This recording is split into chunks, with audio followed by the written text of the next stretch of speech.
Kuravilangad major archiepiscopal Marth Mariam archdeacon തീർത്ഥാടന ദേവാലയത്തിൽ ഈ വർഷത്തെ 3 നോമ്പ് തിരുനാൾ 22-ന് ആരംഭിച്ച് 24-ന് സമാപിക്കും. ഇതിനോടനുബന്ധിച്ച് വിവിധ വകുപ്പ് ഉദ്യോഗസ്ഥർ, ജനപ്രതിനിധികൾ എന്നിവരുടെ പ്രത്യേക യോഗം പള്ളിമേടയിൽ ചേർന്നു.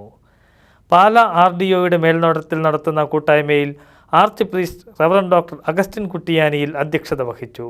വിവിധ വകുപ്പ് അധികൃതർ, ജനപ്രതിനിധികൾ, തിരുനാൾ കമ്മിറ്റി, പള്ളിയോഗ പ്രതിനിധികൾ, പ്രസ് ക്ലബ് പ്രതിനിധികൾ തുടങ്ങിയവർ പങ്കെടുത്തു. 23-ന് നടക്കുന്ന കപ്പൽ പ്രദക്ഷിണം വലിയ ചരിത്ര പ്രാധാന്യം നിറഞ്ഞതാണ്.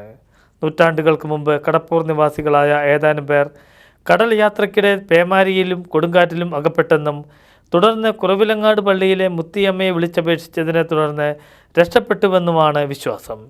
ഇതേ തുടർന്നാണ് കടപ്പൂർ നിവാസികൾ കുറവിലങ്ങാട് പള്ളിക്ക് വലിയ കപ്പൽ നിർമ്മിച്ച് നൽകിയത്. ബൈബിളിലെ യോന പ്രവാചകൻ്റെ നിനവേ യാത്രയും കപ്പൽ പ്രദക്ഷിണത്തിൽ അനുസ്മരിക്കപ്പെടുന്നുണ്ട്.